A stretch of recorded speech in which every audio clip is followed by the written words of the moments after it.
السلام عليكم يا أحبابي، أنا سميرة سعد من قناة الأم مدرسة. النهاردة جايبة لكم وصفة تحفة النجرسكو بالفراخ بطريقتي اللي دايما بعملها في البيت. بصوا كده معايا على الشكل، شايفين الجمال؟ حاجة تشرفك كده قدام عيلتك.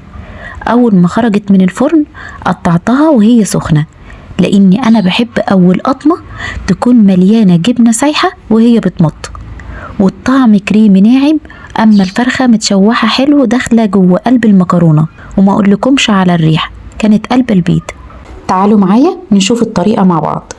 معانا نص كيلو صدور فراخ، وبصلتين كبار، وكيلو مكرونه اقلام. حطيت حله على النار وفيها ميه ومعلقتين ملح، واول ما تغلي الميه احط المكرونه واسيبها تستوي. وخليني اقول لكم حاجه، المكرونه دي ما ينفعش تستوي زياده، لازم تكون مسلوقه 3/4 سوا علشان تكمل سواها في الفرن. في الوقت ده بدات اقطع الفراخ شرايح طوليه كده، وبعد كده اقطعها مكعبات صغيره زي ما انتوا شايفين، علشان لما تتشوح تبقى طريه ومتشبعه بالطعم. ولازم تبقي متاكده انك بتقطعي الفراخ بنفس الحجم تقريبا علشان تستوي كلها في نفس الوقت. اما البصل انا بفرمه بفرم ناعم قوي علشان يختفي وسط الخلطه. حطيت طاسة على النار ونزلت فيها بمعلقتين سمنة كبار محترمين، علشان السمنة دي هي اللي هتدي طراوة وطعم مميز. وبعدين نزلت بالبصل المفروم وبدأت أشوحه على النار لحد ما لونه يفتح وتطلع ريحته الحلوة. وأهم حاجة في الخطوة دي إني ما استعجلش عليها علشان الطعم يطلع مظبوط. وهقولك على نصيحة مهمة أوي، لو انت عايزة البصلة بتاعتك تدبل معاكي بسرعة، ضيفي عليها معلقة صغيرة من الملح واستمري في التقليب ليها، هتلاقي ان هي دبلت معاكي بسرعة. بعد كده نزلت الفراخ اللي انا قطعتها قطع صغيرة وقلبتها مع البصل، ونستمر في التقليب كده لغاية لما لون قطع الفراخ تبقى لونها ابيض. بعد ما وصلت للمرحلة الحلوة دي حطيت التوابل اللي انا بحبها، ودي حسب الرغبة بتاعتكم، وانا كاتباها لكم في صندوق الوصفة.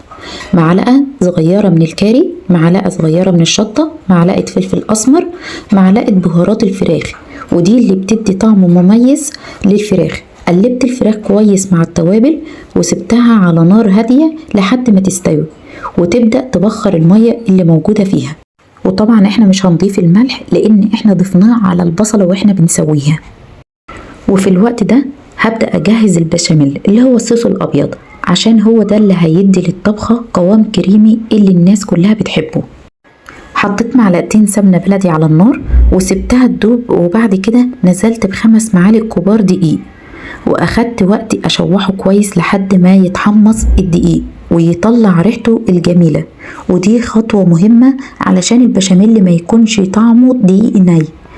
وفي الوقت ده هتكوني مجهزة لتر من اللبن، هتصبي اللبن شوية شوية مع التحريك المستمر علشان ما يتكتلش. ولو اتكتل معاكي اضربيه بالهاند بلندر او في الخلاط وهيبقى زي الحرير. وبعد ما وصلنا للقوام الناعم ده ضفت شوية جبنة تركي مبشور علشان تزيد الطعم غنى، ومعلقة صغيرة من الملح، ومعلقة صغيرة من الفلفل الأسمر، وده على حسب مزاجك. وممكن كمان تضيفي رشة جوز الطيب. وبكده شوفي معايا انا وصلت للقوام الناعم الكريمي ازاي. جبت القارب وحطيت فيه كبشتين من صوص البشاميل في أرضية القارب، وده ليه؟ علشان تعرفي تخرجي النجرسكو بعد ما يطيب بسهولة. وبعد كده جبت المكرونة اللي انا سلقتها، هضيف عليها شوية من صوص البشاميل وحوالي من 5 ل6 كبشات كده، ونقلب، ولو احتاجت هنضيف كمان كبشة او كبشتين، ونقلب كويس لغاية لما تتغلف كل المكرونة بالصوص. وبعد كده نجيب القارب وهنحط فيه كمية من المكرونة بالصوص بالشكل اللي انت هتشوفيه دلوقتي، وهناخد نفس الكمية اللي احنا حطيناها في القارب هنحطها في بولة وهنسيبها على جنب. وبعد كده هنجيب خليط الفراخ هنحطها على المكرونة بالصوص ونقلبها كويس علشان كل حاجة تتجانس مع بعض. ودي طريقتي، لو انتي مش عايزة الطريقة دي هوريكي طريقة تانية ممكن تعمليها، بس دي بتدي طعم جميل جدا في المكرونة ويبقى شكلها حلو، بيبقى كأنها فيها طبقات كده شكلها جميل. هنحطها في القارب وهنسويها كويس، وبعد كده هنضيف المكرونة اللي بالصوص اللي احنا حطيناها في البولة وهنساوي الوش كويس. وبعد كده هنضيف صوص البشاميل عليها من فوق حوالي من 4 ل5 كبشات كده، واوزعها بالتساوي علشان يبقى الكل متغطي من فوق. ولو وصلتوا معايا لغاية هنا في الفيديو ما تنسوش تعملوا لايك وشير واشتراك في القناة. يلا نرجع للوصفة.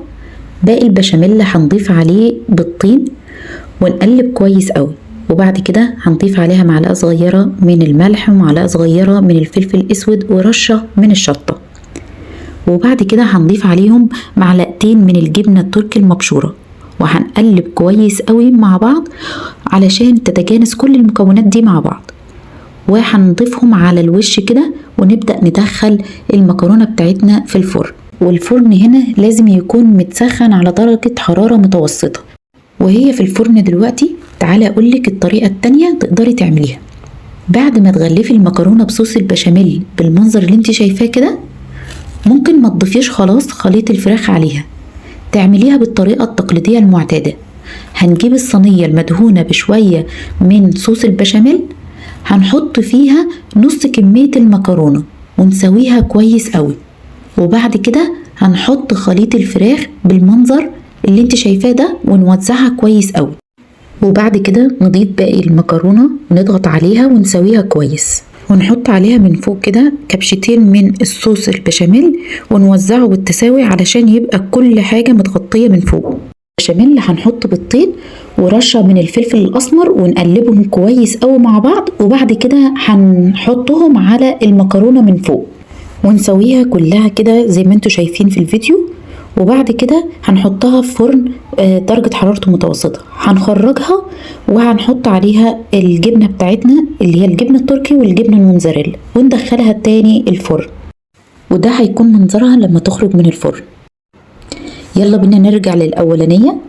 أول ما ريحتها تطلع ووشها يحمر شوية أخرجها وأبدأ أضيف عليها الجبنة التركي المبشورة والجبنة الموتزاريلا علشان لما يتحمر وشها في الفرن ويستيح الجبنة تطلع لونها ذهبي وشهي. وطبعا أحبابي ما تنسوش تصلوا على النبي وتذكروا ربنا. وده شكلها لما خرجت من الفرن، ما شاء الله عليها، لونها ذهبي وشاهي كده والجبنة سايحة عليها من فوق، ولا الريحة بتاعتها كانت قلب البيت. أنا عايزاكم تجربوها، هي ما شاء الله عليها حلوة جدا. أنا خدتها وقطعتها قطع زي اللي انتوا شايفينها الجميلة دي، حاجة بتفتح النفس، ولا الطعم كان حكاية. كل قطمة كنت باخدها واستمتع بالطعم والجبنة اللي عليها اللي بتمط، ولا الطعم الكريمي. بصراحة أكلة ترد الروح، جربوها. وبكده نكون خلصنا النجريسكو بالفراخ بطريقتي الخاصة. فما تنسوش تصلوا على النبي، ولو عجبكم الفيديو ما تنسوش تعملوا لايك وشير واشتراك في القناة. والسلام عليكم.